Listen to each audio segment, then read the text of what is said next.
Okay, hello everyone. We are live, and thank you for joining today's webinar. And if you're watching this as a recording, thank you as well. And we're gonna jump right in here to the presentation that I'll be giving today in just a moment. But first, just a couple quick logistical things. I'd like to just mention if you have any comments or questions, I'm not going to be answering any of those live during the webinar today. But go ahead and leave them in the comments below on the video below, video comments, and I'll get back to all of those after the webinar. So if you're watching this later as well as a recorded video on my YouTube channel, go ahead and just add comments there. I'll continuously be checking in on those and responding as needed. So yeah, I just wanted to share a quick story before I begin my presentation and speak to why I became interested in ecological landscaping and design and gardening. Really, I see all of life as this amazing garden, this a garden of life. All of our relationships, whether it's our inner landscape or outer, intimate partnerships, family, friends, nature. It's all just this garden for us to cultivate beauty and balance and harmony and thriving ecosystems, or the opposite. It's our choice. And so when I was deciding what I wanted to study in college, I didn't think about a lot of these things at that point, but I was 18 and I was really, unsure of what I wanted to do, what I wanted to be in the future, what my life purpose was. But I walked past the environmental horticulture science department at Santa Barbara City College, and it immediately struck me that I could work with nature, I could work with plants and the land and gardens and soil and fun just simple tools, and make the world a better place, more beautiful, more harmonious, and make a living doing it. And so I thought to myself, what could be a more practical thing to study than horticulture science? And what really got me to decide to pursue that path was I thought, what would be the most practical thing for me to be able to share around the world, wherever I go? And really, the answer for me was gardening. It's something, everybody all over the world has a need for food, for clothes, for shelter, for building materials, and the garden of nature provides all of that for us and to us. So that was really the beginning of my journey into deeply immersing into the ecology of nature, the gardens of life, beginning with the ecological landscapes that surround us wherever we are. So that's my little story of how I got into this, and let's go ahead and jump right in, and we'll start with this overview of the presentation that I'll be giving today. I'm going to start with just a brief introduction to who I am and a little bit of my story, where I come from, what my perspective is, so you have a bit of context of why I'm speaking on this topic. Then I'm also going to talk about how the ecological landscaping to me is really stewardship of the garden of life, of the Garden of Eden, of nature. It's really tending and nurturing natural systems, which are the foundation for all of life on this planet. And it's also this alchemy where we're learning how to turn things that are like household food scraps into nutrients for our garden. We're learning how to take tree trimmings and chip them up and use them as mulch. Various different examples, but the garden is a metaphor for all of life, and it is this amazing. When you start studying it, you can see how it's this amazing guide for how to be an alchemist of our own lives. So in my coaching work that I do also with clients is, the garden is a metaphor. Nature is a metaphor and teacher. It's more than a metaphor, right? It's a teacher and a guide, and the ultimate truth of our reality is found in nature, in a flower, in a rock, in the beauty, majesty, and wisdom of a tree. And so what does that look like in practicality? Well, it's studying the patterns of nature, really beginning to understand how the forms and flows and fractals and spirals and energy patterns express themselves in natural systems, and how we can begin to work with those as opposed to against them. So we're going to cover the topic of the water systems, how to harmonize and align and support the hydrosphere, looking at harvesting and purifying the water.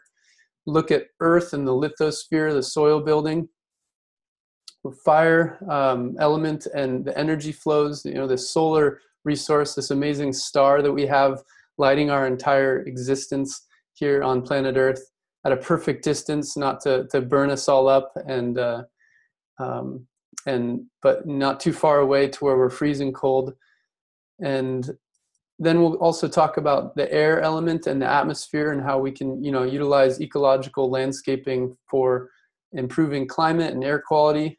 We're going to look at the element of ether, which in the Ayurvedic methodology of medicine, that's the element that's at the center of the wheel. In a lot of European shamanism and also North American mysticism, there's these 4 elements, and they often don't talk about the 5th element, but it is central to all of those systems. They just don't talk about it as an element like Ayurveda does. And so this center point, this integration, is what I consider the biosphere. It's the integration of life, the tree of life. It's where all these 4 elements come together and unite to create existence. And we're also, we're looking at really how, in this image here on the slide, we're looking at how to become, medicine carriers for the earth and for each other, with the land, with ecological land systems as the foundation. I see ecological landscaping and ecological farming, ecological development, all of those things as the foundation to creating a new earth, to creating a new world, way of living and being on planet Earth that's in harmony. And then we're going to look at how to choose, real briefly. All of this is just a real brief, snapshot of what's out there and what, I have experience with, and I work with clients on their properties and in their lives. But, so we'll look at real quick, how do you select an appropriate, sustainable, ecological plant for your site, or an animal, or a resource for your building project. We're going to look at the 3 main tree planting mistakes, 3 really simple business steps that anyone can take to start off and implement their own ecological landscaping business. And we're going to talk about how to create yourself an expertise, how to become an expert, create expertise, and build yourself a niche that will ensure your success and your reputation for what you do. We're also going to talk about some upcoming online opportunities that you can get plugged into if you're really wanting to dive deep and make this, this happen for yourself as an ecological design consultant, or farmer, or landscaper, whatever it is that you might be interested in. There's some good programs available to help empower you with the tools and resources you need to make it happen.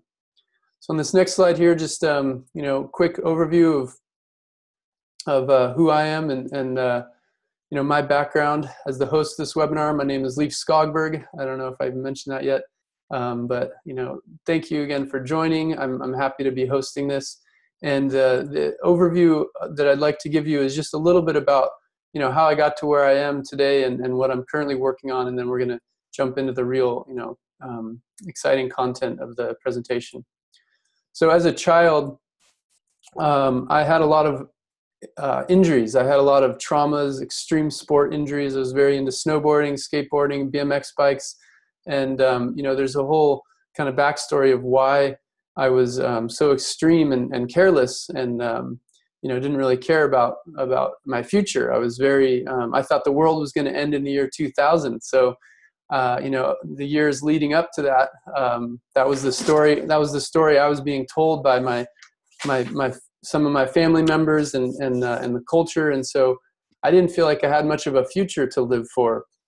And so I was very self-destructive and internalizing a lot of the pain I saw around me in nature, in my family. And and had a lot of injuries and wounds that ended up causing a lot of emotional, physical pain by the time I was 17, which actually ended up catalyzing a really profound awakening for me at the age of 17. And I'm not trying to say that this awakening was, a spiritual enlightenment where I'm, an enlightened being, but it was a profound awakening for me that sent me on a path of seeking truth and knowledge and understanding, and how to best avoid suffering in the future, because I had made all these decisions that caused suffering.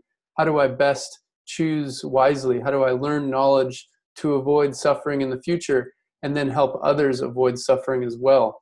Because I had experienced so much pain and suffering. I didn't want anyone else to have to experience that.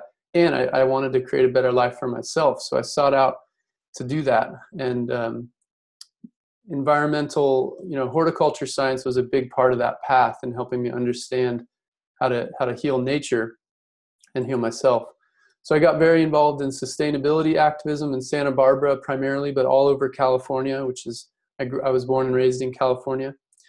I also got very involved in natural building. I went to Oregon with the House Alive organization.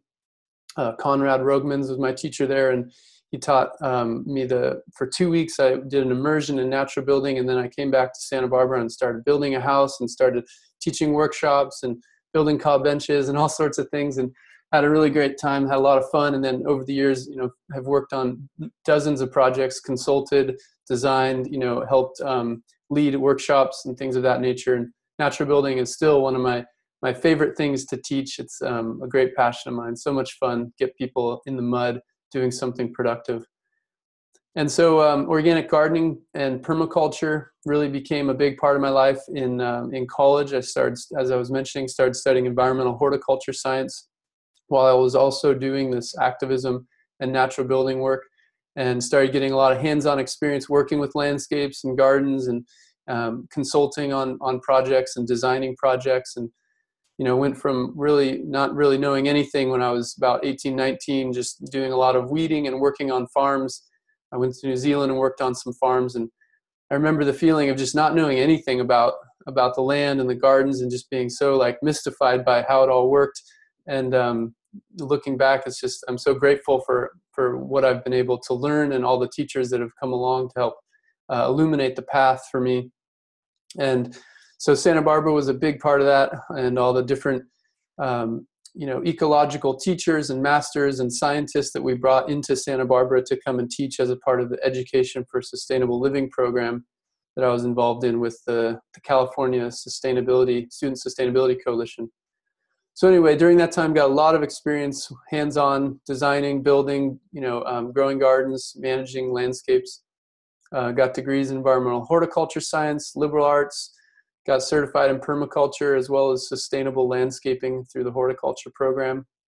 I also, became certified as a master gardener. And then later, when I worked at the Ojai Foundation in Ojai, California, became a carrier of the Way of Counsel, which is more of a community social permaculture practice, a social sustainability skill for really facilitating healing and connection and coherence in groups and in communities. It's something that's also a great passion of mine. And we won't talk about that at all in this presentation, but in the future I'll be doing some presentations on more of the social aspects of sustainability as well as the personal and economic. But anyway, so I'm also a father of 2 children. You can see in the top of the slide here, my family, my wife and 2 kids. That picture is a few years old. Done a lot of community facilitation and leadership activism, organizational activism work, as well as men's leadership. And today I practice as a holistic educator, coach, consultant, and online entrepreneur. So this, this webinar is a part of my passion to teach whole systems, and really with the foundation being understanding of nature and ecology, and how that informs all of the rest of our life in terms of how to live in harmony and balance with nature, each other, self. It's really, for me, the starting point in a lot of ways, but definitely in essence, it's the foundation. The starting point is actually ourself, right? Being the change we wish to see in the world. And then from there, spiraling out into, the different spheres of our influence and impact. So apiculture design is a big part of my life now too. It's something I created a few years back that is really all about appreciation and appropriate design, appropriate technologies. So that's where the beginning of the word appre, A-P-P-R-E, of apiculture, that's, stands for appreciation and appropriate technologies. And it actually was inspired by apricot, and there's a whole story behind that some of you may have heard if you've done some workshops with me. But an apricot tree was actually the inspiration for apiculture. And then it also includes regenerative culture design. So that's, in a nutshell, what apiculture design is, and I'm going to also be talking more about that in the future. But it's a holistic life design system framework for restoring people and planet. And just some big influences in my life have been permaculture. So I'm showing some books here of permaculture, The Way of Counsel, Eckhart Tolle, and The Power of Now is a huge influence in my own spiritual growth and evolution, as well as like David Deda's The Way of the Superior Man, many other books, just, kind of giving an example of the broadness of my interests and passion around creating a sustainable world with ecological landscaping really being at the foundation of it all, as I mentioned. And then here's a model that I created for apiculture that's 5 spheres of sustainability, with the red one being really the ecological systems, nature, earth, the garden, it supports all of life, and then spiraling up into social systems as the green, economic systems as the blue, and the black dot is the individual, the power of each of us to transform the whole. And the dotted line around the whole thing is the universe, the cosmos. So this is the 5 spheres of sustainability. Just wanted to throw that in there. That's what this presentation is kind of like the beginning point of me covering all of the apiculture design content over the series of the next 3 to 4 months. All right, so getting really into the topic of this presentation, the ecological landscape design and the site observation and assessment. This is really the beginning point of any good design, any good ecological integrative design is starting out with observation and assessment, and really coming to it with this curiosity and this compassion, this desire to be in communication with the land, with the animals, with the plants. And it doesn't have to be in some woo-woo, like I'm talking to the fairies and the birds and the plants kind of a thing. That's cool if that's your way of being. I have no judgment about that. But for me, it's just, how do we read the patterns of the landscape? How do we communicate with the natural ebbs and flows of the ecology, of the climate, of the topography, the soil aspects? This is, to me, it's really practical communication and curiosity around how do we, minimize our energy input for maximum energy output. How do we, utilize what we have, what resources are available to us, rather than importing resources from across the world. And so, compassion in this aspect is really about understanding that all the things that exist on any given site, whether it's an annoying neighbor or a invasive plant, that it all has a purpose, it all has a role and a function. And so with curiosity and communication and compassion, we can create these coherent designs, this coherence in the field of our ecological landscapes. It's like good feng shui.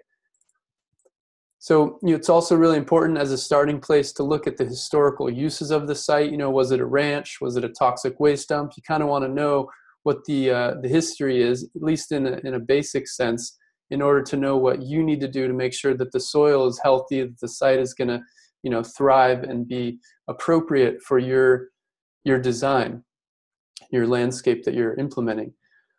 So we're also going to, want to really get clear on what the client goals are, whether you're looking at a ranch property or a small urban landscape, or you're looking at a, whole entire community. Getting really clear on the decision makers, the leaders and the influencers, whoever's really controlling that site, the owners, in a lot of situations. What are their goals? What do they want? and how fast do they want it? Do they want something slowly implemented over 5 years, or do they want something, you know, beautiful and immaculate and perfect in 2 months? And how does that feel for them? What do they want to entertain people? Do they want food production? Do they want to you know, harvest a whole bunch of rainwater and have like a rainwater garden or a pond? You know, what are their goals? What do they envision having for their site? And so getting really clear on the past, you know, what's happening right now in the present on this property, this site, this land, this earth, and then where are we going in the future? What's our vision? So the needs and the resources, you want to really get a good inventory of, again, those goals, but then the specific needs of the clients, of the plants, of animals, of any of the elements that are, you know, intended to be a part of the design. You want to have a really clear idea of those needs. And then you also want to list out your resources in terms of the ecological resources, you know, sun, wind, rain, water, soil, trees, all those real practical resources that you can utilize to help meet the needs of your site design. And then also social resources, you know, who's there, what kind of labor do we have, how wise are they, how much knowledge they have about specific things, economic resources, and so on. So really inventorying those resources and needs. P4, E4, that's a part of apiculture design that thrown in here. It's just that stands for planet, people, profit or purpose, and the personal sphere of sustainability. E4 is ecology, equity, economy, and essence. So moving on, we got the sectors analysis. You really want to look at all the influencing energies that are, you know, a part of that site from all different angles. Look at zone design, flow patterns, and design system layers. So I'm going to talk a little bit about that in a minute. So here's an example of a sectors analysis map. This is a design that I did at the Ojai Foundation in Southern California, where we're looking at the sun paths on the site. So there's this winter sun path at the bottom of the red dots that are going across the bottom of the site. I wish I had a little pointer, but I can't. For some reason, it doesn't allow me to point at things with this presentation screen share. Anyway, there you can see the sun path in the winter time as well as the summertime. So that's really important for, you know, designing your ecological landscape systems, knowing where the sun is, when, and why, and how, and, you know, not really why, but anyway, you get the idea. And also looking at wildfire, where would a wildfire come from if it were to be coming, you know, from wind or from terrain. Looking at the average annual temperatures, when's the first frost dates, last frost dates, rainfall amounts, you know, those kinds of things. Then also we want to be looking at the soils, of course. So this is another influencing energy, another element of the landscape you want to look at. Again, this is the Ojai Foundation and their soils map. And we also want to be looking at soil and plant spheres, plant systems, excuse me. So really putting things into groups based on their microclimates and what makes sense for that spot. So in this sense, we're looking at areas where it's hot and dry on a ridge, and we want to be putting in really drought-tolerant, fire-resistant plants in that area to protect the property from, you know, flames that might be moving fastly up a steep terrain-driven slope, terrain-driven fire slope. So then we're looking at, you know, what's existing oak woodland, what's the chaparral areas, grassland, you know, where are food forest and food production areas, vegetable garden areas, you know, that we're intensively cultivating. Preferably, you know, those areas are going to be closer to where we're living. This is a retreat center, an educational, transformational retreat center design that I did as I was working there. I worked there for 5.5 years as their sustainability director and their land and facilities manager and steward. And so this is some of the concept design work that I did when I was working there. And yeah, going back, I just want to say, and so the last point there on system layers.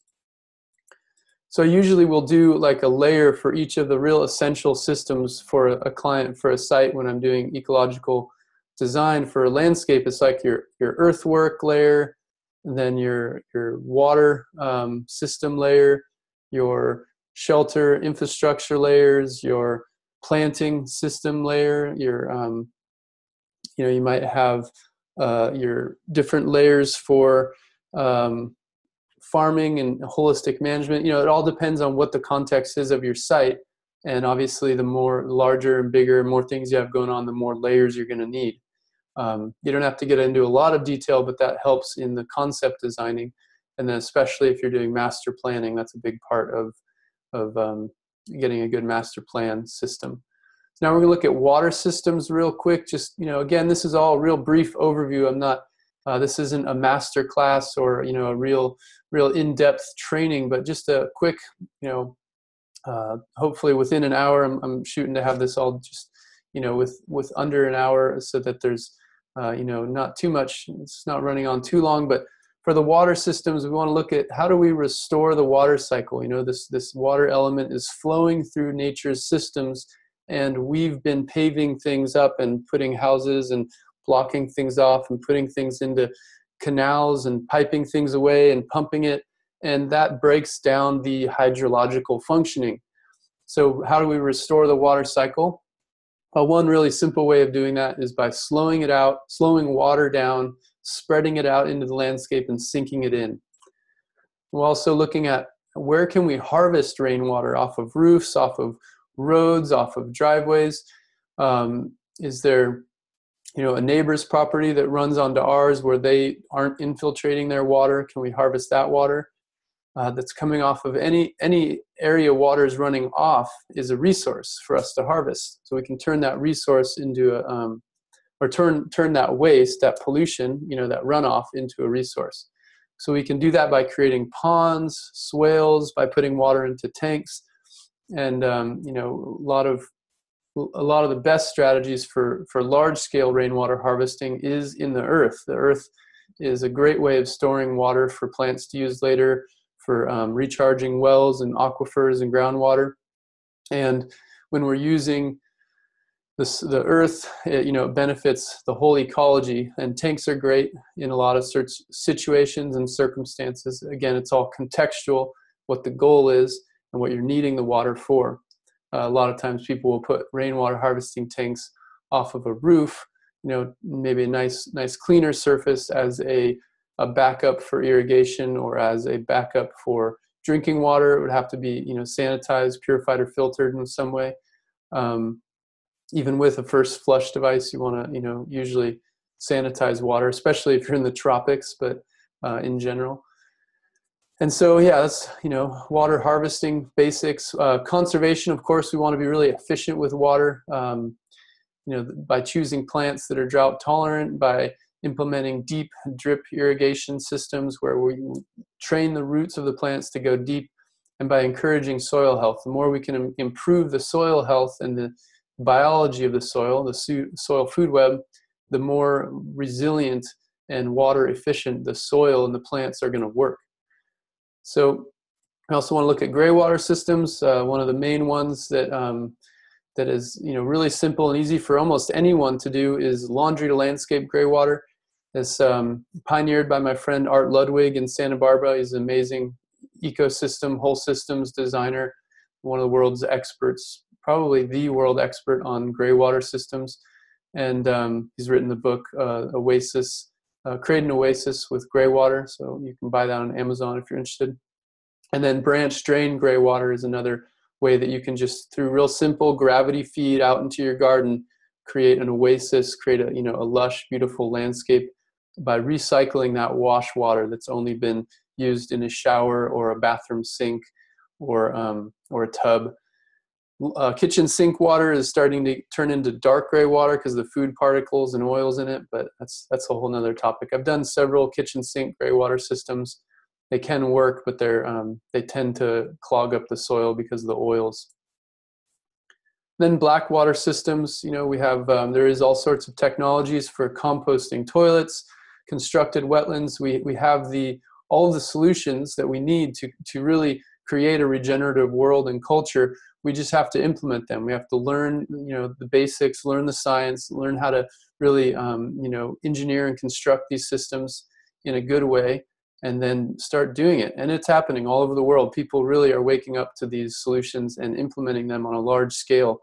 You know, green building is growing, ecological landscape, environmental design is growing, health and wellness industries, people are, you know, really aware of the need to change. And the part of the reason why I'm doing this is that you can be a part of that change if you're not already, or in an even more powerful, more impactful way, by working with the land and plants and animals and other humans to, you know, restore these ecosystems of our planet. So down here I have a picture at the bottom of this slide, picture of a water system detail at the Ojai Foundation, which is showing some of the specifics of that layer. You know, there was the general water system layer, and then this is going into detail of what I'm suggesting for this erosion on a road, or this, you know, this earth pond, or this, you know, swale system over here, you know, just the basics of those things. This next slide is a picture of a client's food forest that I implemented and designed and constructed in Montecito, California. And this is a rainwater harvesting swales that are harvesting water off of their house and off of a very large driveway, and putting it into the food forest system and right into the soil and subsoils right above their well. So we're recharging the well and the groundwater in that area with these water harvesting swales on slightly off contour. They're slightly designed to drain the water across the contour. These ones are not all the time. They're not done that way always, but then this next slide is a black water system that I constructed in also in Ojai, California. I lived in, you know, Southern California, Ojai, for a long time. This is at a 2-bedroom, 2-bath residential property where it's doing it's an experimental system. It's pre-legal. It's, you know, before the code hasn't caught up yet with this kind of technology. So we're still demonstrating what can be done and doing experiments and research to prove the viability of it, so that we can then legalize it. So yeah, pre-legal system here, direct deposit composting toilet, and it's also known as a Watson's wick. This is just one aspect of it. There's a whole system that it kind of fans out into, where it's wicking the water out and decomposing all the manure, all the human manure in the top foot of soil where all the biology is. So it's a really, you know, powerful system that utilizes the biology of the soil, and we also put red worms into the system to help eat up that waste product and turn it into nutrients for the soil. And this is a simple laundry to landscape greywater system here, a little infiltrator underneath of a tree in Santa Barbara, California area. All right, moving on to the earth systems here. Looking at the next element, you know, we went from the overview of, you know, design to the water cycle, the earth lithosphere earth cycle.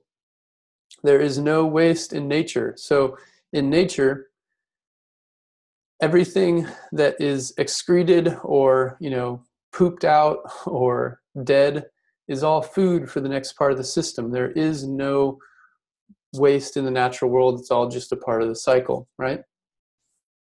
So the soil food web is a big part of that recycling system and engine, decomposing and assimilating and digesting and processing all sorts of waste products from plants and animals. Compost and green waste are a big part of ecological landscape design. We should always be implementing composting systems for our clients if they're not already, to get their food scraps out of the landfill where they're causing a lot of methane gas to be released into the atmosphere, methane gas is extremely potent greenhouse gas, so it's contributing in a lot of ways to, or in a really powerful way, it's contributing to climate change. And then we should also be getting green waste recycled on site. Whatever size property you have, there's usually enough space to chip up and process green waste from that site and put it back into the landscape as mulch or as logs or various different means of of getting that back into the soil.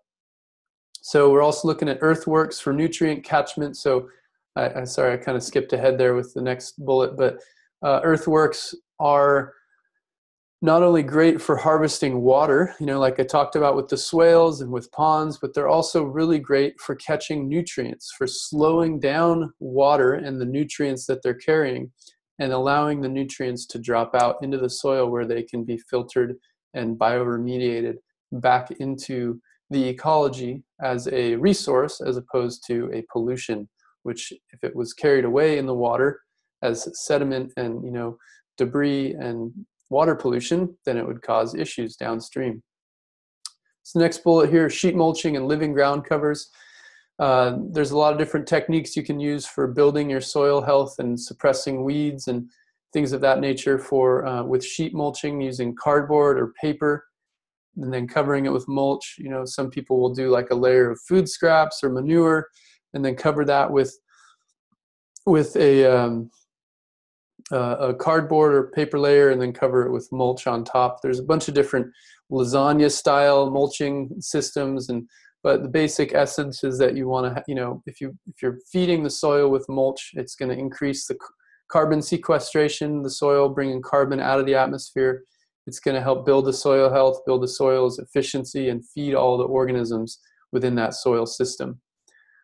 So you also want to look at the opportunities for creating living ground covers, which is it's a more sustainable, more long-lasting, more less maintenance over time to create a living ground cover as opposed to sheet mulching. With mulching, you're constantly having to reapply every year or 2 years, depending on how quickly your soil decomposes it.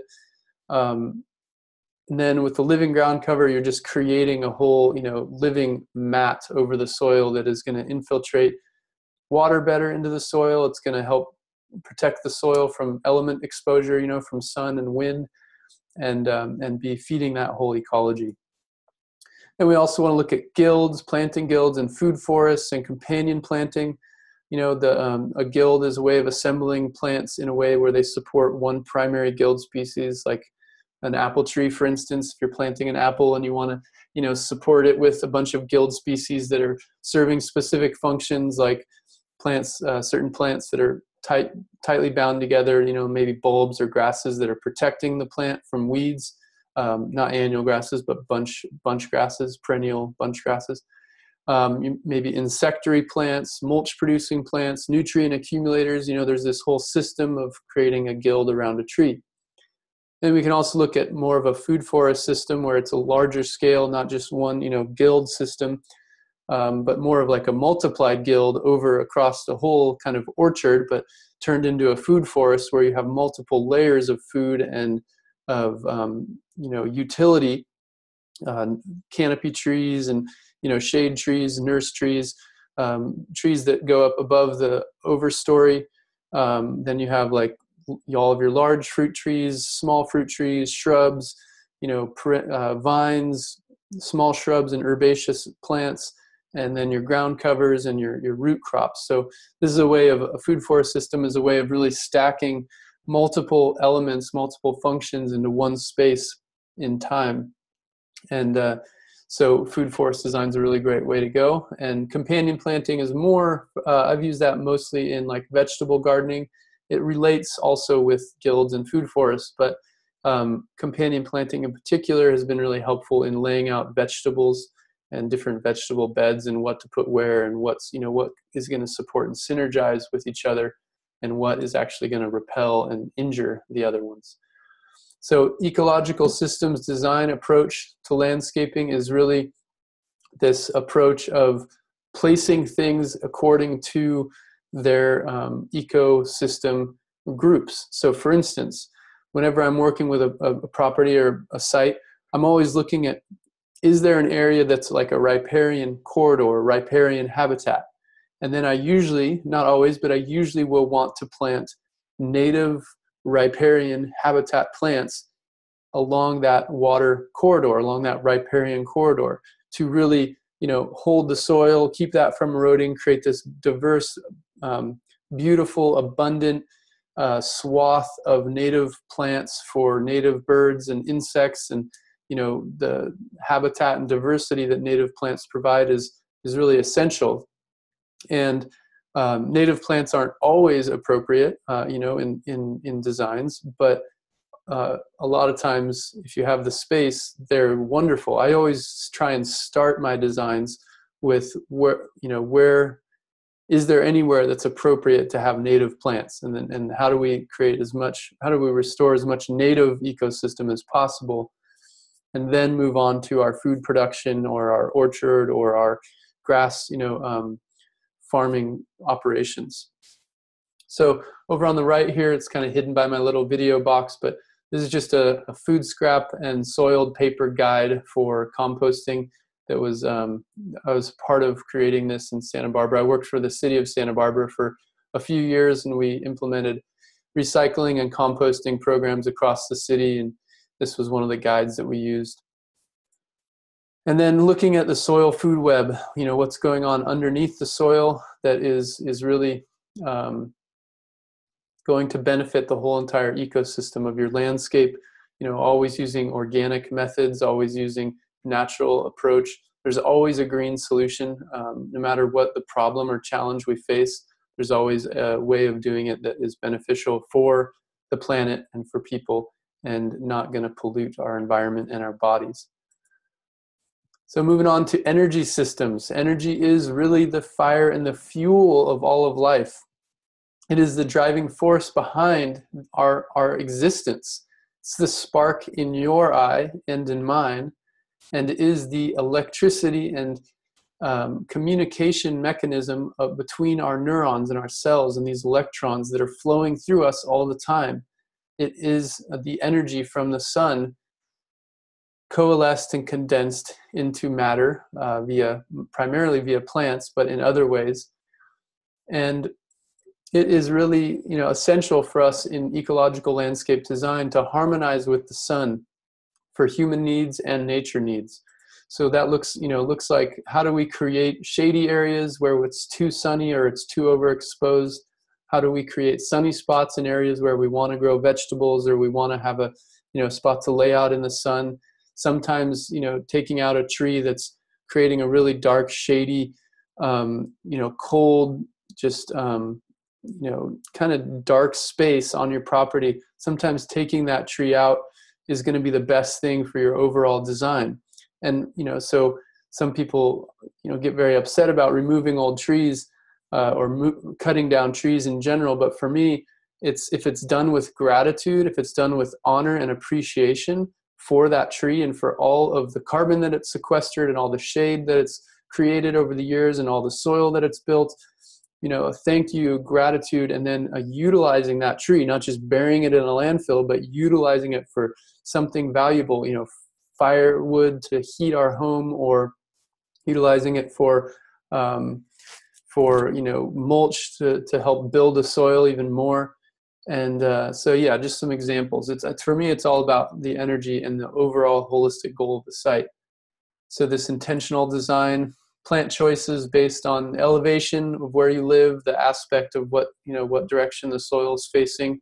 North slopes versus a south slope is going to be different based on where you are on the planet. Northern hemisphere versus southern hemisphere, and how much sun you're getting, what kind of plant is appropriate. So obviously soil and climate also are going to significantly influence the kinds of plant choices. All of those relate to the impact that the sun is having on your site. And then we want to really maximize the beneficial use of this renewable solar energy that we're getting for free from the heavens, from the sky. It's just being given to us at a perfect distance for us to be able to utilize and for it to energize and fuel our site and our lives. I apologize if it looks weird for me. I keep looking over at my video to see, make sure that it's positioned properly and that it's working still. And then I'm remembering that there's the camera over here. So, if you're wondering why I'm doing that, looking one way and then the other. Anyway, so Also, looking at, this is just some diagrams to help us understand how to live more in harmony with the sun's energy, how the plants really are the primary producers or harvesters of the sun's energy, and then that trickles throughout the whole entire food web and the cascade of the energy flow of life. Not going to go into detail on any of these really. Just a food chain example of how energy moves through the trophic levels. Looking at food forest garden design and how we lay it out so that we can really trap and utilize and collect sun. With the taller plants, like in the northern hemisphere, the taller plants are going to be on the northern side, and the lower plants kind of cascading down to the southern side of a food forest system so that they're stacked and getting as much of that sun angle as possible. And this is a passive house. I'm not sure if I'm pronouncing that right, but it's a passive solar heating house that's showing photovoltaics and natural ventilation, and utilizing the energy of the sun to heat and cool this space without the use of external energy needs. Okay, moving on to the air system, we're looking at the air and the atmosphere, the climate that is created by your on your site. There's micro and macro climates. There's indoor and outdoor climates. There's inner and outer climates and environments, inside of us and all around us. So this air element is the breath of life, right? It is the oxygen that plants give off and that we breathe in, and then the plants, or the carbon dioxide that we breathe out and the plants breathe in. It's this flow, this ebb and flow. But it also is kind of in some ancient traditions, the air element is associated with the mind, because the mind can travel through time and space like air. And it also is, the highest up. Our head is the most high up and close to the air element. And some people that are very in their head can be, very airy, right? So this air element is also very influential on the site. What is the overall feel, energy, climate? What's the quality of the vibe? Is it really aesthetic and beautifully laid out with good spacing, or are things real tight and cramped and crowded and unorganized? Bad feng shui. You want to really be looking at how are you putting the elements together in a way that is creating a good flow overall. Actually, that's feng shui. The meaning of feng shui has to do with wind. I think wind and water, if I'm correct, but has to do with the overall flow of energy on the site. So this is an important element for us to think about. Privacy screening. We can create more private spaces with plants. You can utilize plants to create different kinds of feels. So if you have a bunch of cypresses going along the sides of your properties, it's going to create a more private feel. I don't necessarily recommend that unless you really need to screen something out. I like to plant tall kind of columnar type trees like cypress. If there's like a telephone pole, or if there's something you want to screen out, you can create shade, windbreaks, and structures as well with plants. And so, understanding how the Earth atmosphere works in a real basic sense, this exchange of gases, as well as the nitrogen, the gas of nitrogen, and how it's fixated into the soil, how it's fixed into the soil through nitrogen fixing bacteria. These are small components of understanding the atmospheric cycle and how we can be purifying the air on our site, filling it with aromatherapy as opposed to, toxic chemicals, or, fresh oxygen and ozone infused air as opposed to, dust and a lot of pollution, air pollution. And the atmosphere does so much for us. This second picture here is a slide, or just an image showing how we can use plants to really create distinct and separate spaces, create different textures and feels, zones, like a little hidden, play structure or play area for kids, or, a nice open field. The types of plants we choose really creates a different overall feel. And then this last picture here is a picture of a banana ring that I planted in the Santa Barbara area. That it was pretty young, about a year old at this point or less, and it grew into a microclimate where we were able to plant some subtropicals around it, because it created a little ecosystem, a little microclimate, because of all the water that it holds in its body and its leaves. And so we were able to grow papayas and mangoes and other subtropicals because of that microclimate. So the fifth element, we kind of gone through the water, the earth, the fire, and the air. And at the center of this wheel of life, this earth system that we have, is really the integration, the biosphere, the ecosphere. It's this dynamic equilibrium of life on planet Earth, and the integration of the elements and the tree of life into existence, into co-creation, into this co-creative experience we have of creation. And there was a period in human history, there was a period in the Earth's history, in the evolution of the Earth, where there wasn't an atmosphere conducive to life. It took billions of years for it to create this dynamic equilibrium where life could actually grow. It's just in the last, little small blip of time that life has begun to grow, and that, humans are just like a tiny little spark in the whole history of the evolution of the Earth. So we want to keep it that way, right? We want to create harmony, unity, balance. We want to understand how to be an alchemist of these elemental systems that sustain all of life, that flow through nature and ecology and gardens, but also through our social systems, our economic systems, and our individual systems, that's really the essence of apiculture right there, is how these elements flow through all of our existence. But this talk here is really how do we utilize them to benefit our landscapes, and how do we design in a way that's in harmony. So this is just an ancient Celtic image of a tree of life, showing the sun and the moon, sort of the balance of yin and yang there, and this, the roots and the leaves.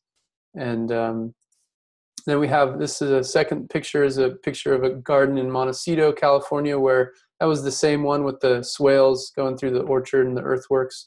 So this is just a bunch of medicine and food plants, some also just for wildlife, that is the beginning of a food forest. So these were some small fruit trees, and then it's, over time evolved into more of a food forest system.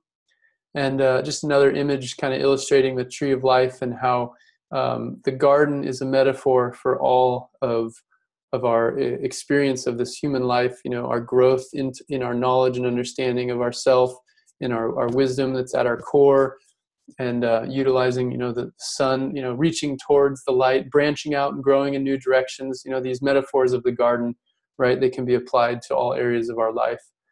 And so that's something I love to share and teach about, and that I utilize as a part of my coaching practice.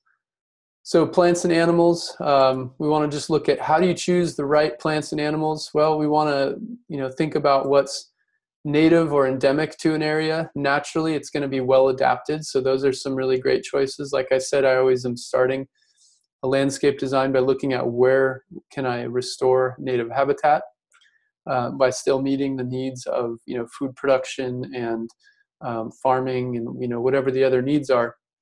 Start with the native, because they're the most adapted, right? So they're going to require the least amount of water, the least amount of maintenance, the least amount of energy, et cetera, et cetera. Or, you can utilize the second one, plant choices or animal choices, something that originated in a similar climate to where you are. So if you're, for instance, in a Mediterranean climate, and you, want to pick a food forest system that's based on Mediterranean plants, that would be a great way to go. You wouldn't want to plant a bunch of tropical plants in a temperate, deciduous forest, right? It's basic, but just to mention it. And then the third, you want to look at, after you've looked at natives and things that originate from other areas, then you can start looking at proven exotics, fruits, nuts, berries, vegetables, etc., that will likely do well or that have been proven to do well in your area. And then you can look at experimental exotics where you're, really just seeing what is possible in greenhouses or, in microclimates, or, it's kind of this cool fad to like try and grow things that no one else can grow in that area. And, it's fun, it's exciting, I've done it, but it can also be a waste of time, right? If you plant a bunch of things that just die in an extreme weather event because of, more cold than you thought you were going to get, or more heat, it's just, it's not always the best option. So the fifth one is, sometimes people will use invasive species in their landscapes. And I say, if you're going to do this, do it with extreme caution and choose wisely, because they can be extremely invasive. They can take over landscapes. They can cause a lot of problems. And you don't want that to happen. You don't want to be responsible for that. You don't want your neighbor to be spraying a bunch of chemicals on invasive plants that you accidentally released into the environment, right? So we also want to look at, what are ecological and responsible resources? Well, the primary ones are going to be locally sourced, things that are abundant and available nearby. Obviously, that's going to be the lowest impact on the environment and your budget, probably.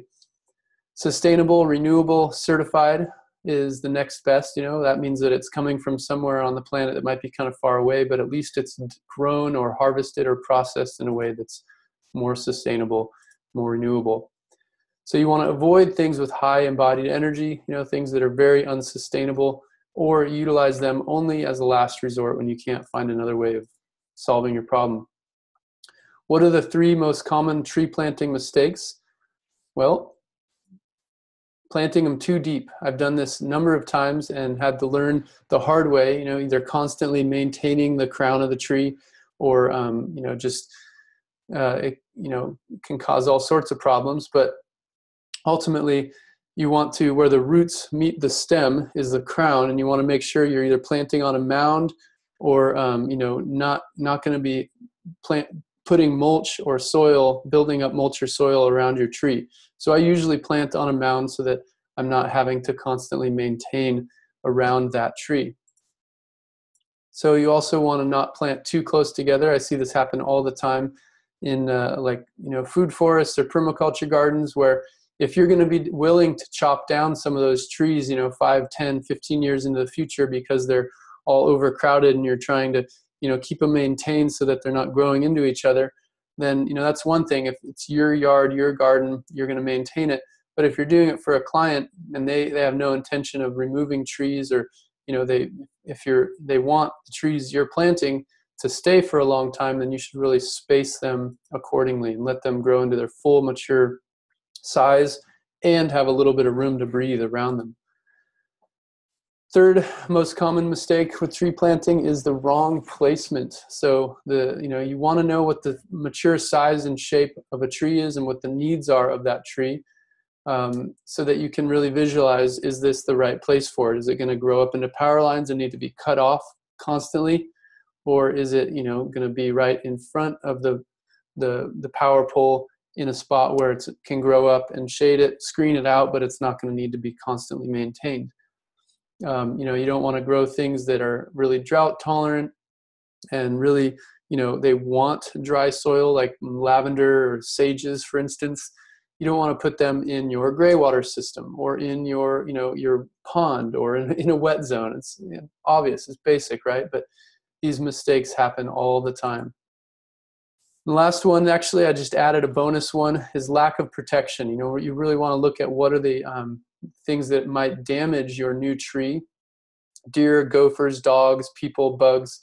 All of these can have devastating effects. So you want to make sure that based on the context of your site, you're providing your tree with the appropriate protection, whether it's staking or fencing or a root, net, gopher netting, whatever it is. You want to make sure you're, ensuring the survival of your trees. So 3 basic business creation and implementation steps.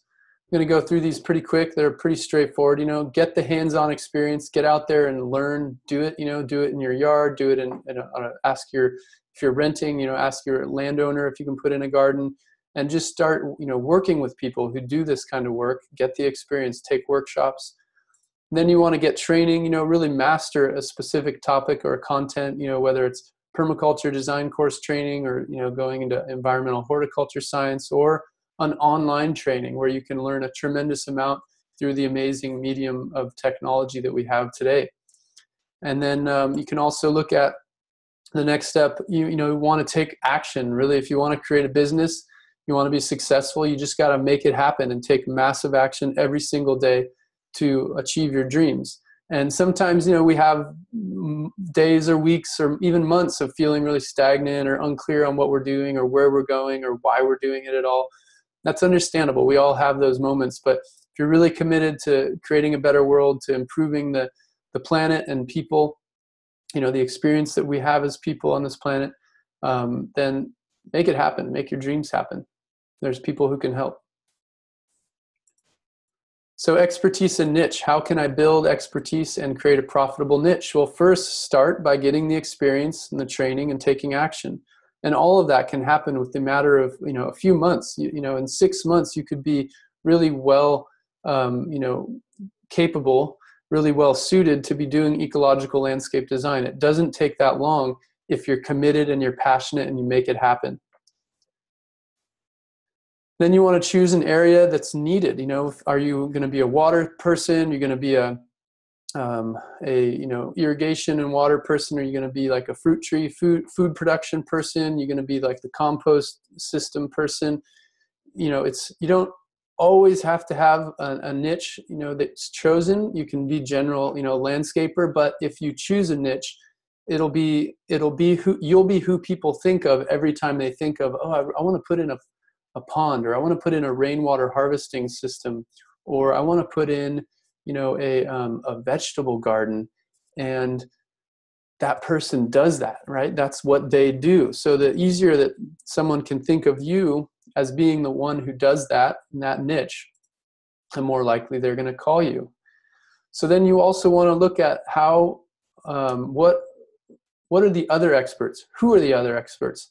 How are they doing what they do? So research the experts, look at the competition. Don't be afraid to find your competitors. Study what they do. If they've been in business for a long time and they're successful, great. You know that there's a market for what they do. You know that there's more than likely room for competition.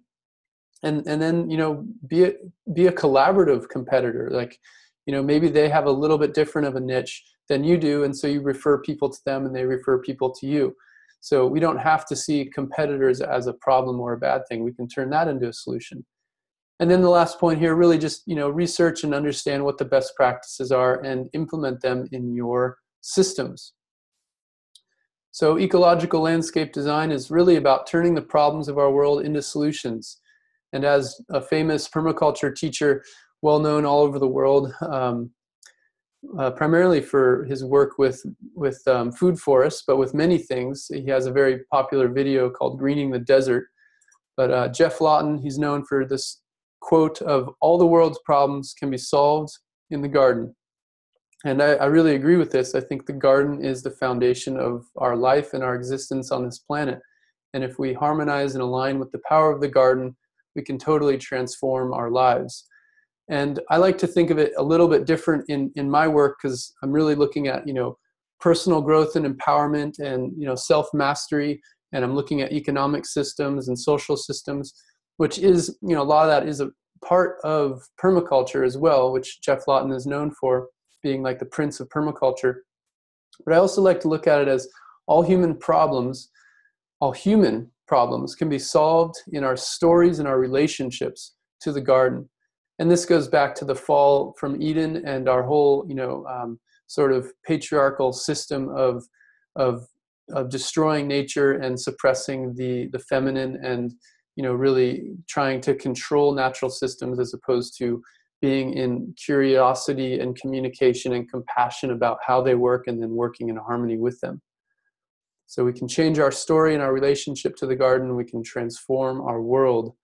So just jumping in really quick here to the last component of this presentation, I want to, support any of you out there that really want to take, your learning and your training and your skills to the next level.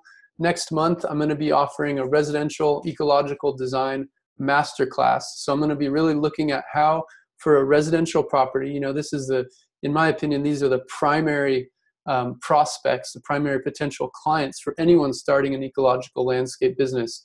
How do you become a residential ecological design master? This is what this masterclass is all about. So if you're interested, it's going to be sometime next month. So post a comment in the comments box below. I'll also put a link in the description if you want more information. The date is still to be announced, but like I said, just get in touch and I'll get you more information. And I'm going to go through this real quick. So holistic site inventory, integrative design process. There's going to be a two-part two-part master class. Each one is going to be 2 hours, so it's a total of 4 hours, really going into all of these topics in depth. Client goals, context, needs and resources, restoration opportunities. We're going to look at base maps, how to do bubble diagrams to get ideas flowing, concept to construction designs, as well as a little bit of master planning. We're also going to look at plant selection for food, fuel, fiber, building maintenance, wildlife, plants, and more. We're also going to be looking at, in part 2, how do we reconnect with the natural flow and restore the Earth systems. It's I talked about this a lot in this presentation, and this is what I'm going to go into in depth in this master class. So we're going to look at rainwater harvesting earthworks, irrigation systems, water storage, tanks, greywater systems, laundry to landscape, and branched drain plumbing. Composting systems, sheet mulching, soil building, and fertility. We're going to look at different strategies in all of those areas, as well as integrated home and garden systems for cooling and heating. And really my intention with this class is to, at a very, very affordable rate, only $49 for a limited time. Usually I'm gonna in the future I'm gonna charge this this class. I'm gonna sell it for $97, but it's for a limited time only. For the people that are part of this webinar or viewing this webinar recording, I'm gonna offer it for $49. So just for $50, you can get a huge amount of information. I'm gonna be providing resources as well, websites and different reading materials, a lot of the books that have helped informed me about these processes, and other ways of getting involved in really being a part of this movement.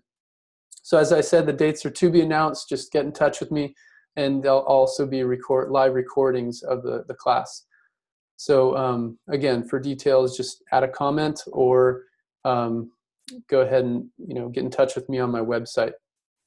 And you actually get this whole ecological design, residential ecological design masterclass for free if you sign up for this next program that I'm going to show you, which is the Ecological Landscape Mastery School. This is put on by my friend and colleague Erik Ohlson, who I'm an affiliate for this program. So I'm sharing with my networks and with my students and with my colleagues about this program, because I think it's a great opportunity for people to get trained and skilled and really master the different areas of how to run, excuse me, how to run a really professional, really legitimate ecological landscape business and company, whether you're doing design installation, whether you're doing edible gardens, whether you're doing consulting with farmers or developers. It doesn't really matter what your niche or topic. This class will really give you the tools, the business tools, to be a huge success. So it's got online videos for the whole training modules, and there's also coaching programs. It's step-by-step how to start and grow an ecological design business, and how to get equipped and supported as a professional designer and consultant.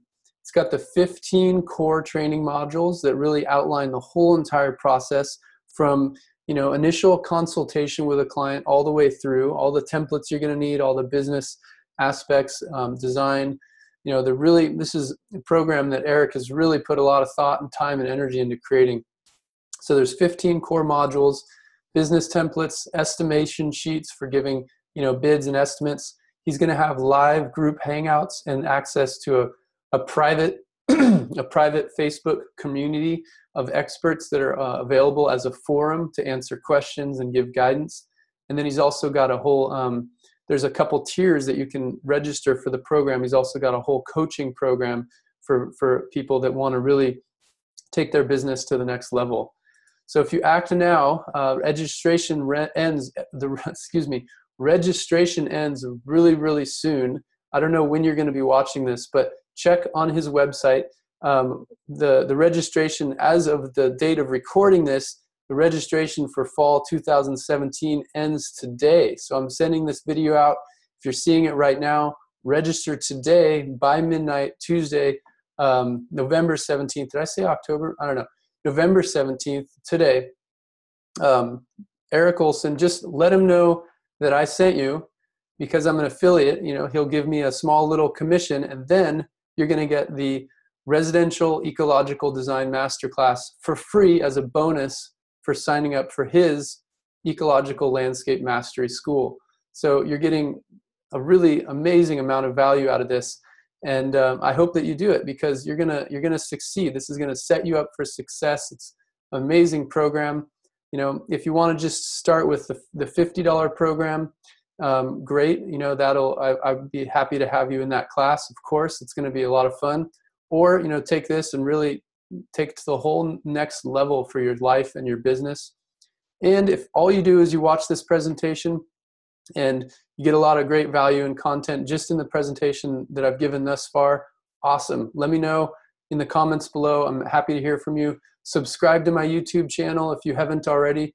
And I look forward to hearing about your story and your evolution, and, you know, how things are going from you, how this maybe inspired you or informed you. Please, like I said, you know, put some comments below. Let me know if you'd like this video and some other topics you'd like to hear about in the future. You can get more information on my work at leifskogberg.com. And our hour is just about done here, so we're wrapping up with the closing slide here, just right on time. If you want to email me, I'm available for, you know, answering simple questions. Obviously, there's a fine line between like free consulting. I don't give away consulting. But if you have a general question, feel free to post it in the comments or send me an email if it's a little bit more private. Or if you'd like to inquire about hiring me to consult or provide coaching for you as well, happy to discuss that with you. I do offer a free 40-minute discovery and strategy session for anyone who'd like to work with me on a project, like a large design project, or as a life coach, which is one of my main passions right now. It's where the field I've been working in for the last 2-3 years is really, you know, supporting people on their own growth and evolution process to understand what their purpose and place is in this world. So yeah, I hope you enjoyed this presentation. I hope, you know, if you're still on this, you know, watching this video and you're on this last slide, awesome. Thank you for sticking it through and you know, finishing it all the way. And I look forward to hearing from you and staying connected in the future. And so, yeah, please feel free, you know, check out my website, go check out Erik's program today. And if you missed the deadline today, then there'll probably be another open enrollment period this spring or next fall, but definitely at least one each year, maybe 2 if you're lucky. And yeah, get in touch with me about the Residential Ecological Landscape Design Mastery School, or sorry, Masterclass. And I'm also on Facebook and Instagram and all that kind of stuff. So, but regardless, just stay in touch. I'd love to hear about how this, you know, informed you or impacted you, or hopefully even inspired you a little bit to create a more ecological landscape for your home or for your family or for clients. So yeah, thanks again. Have a beautiful day, and look forward to being in connection and in contact in the future. Bye now.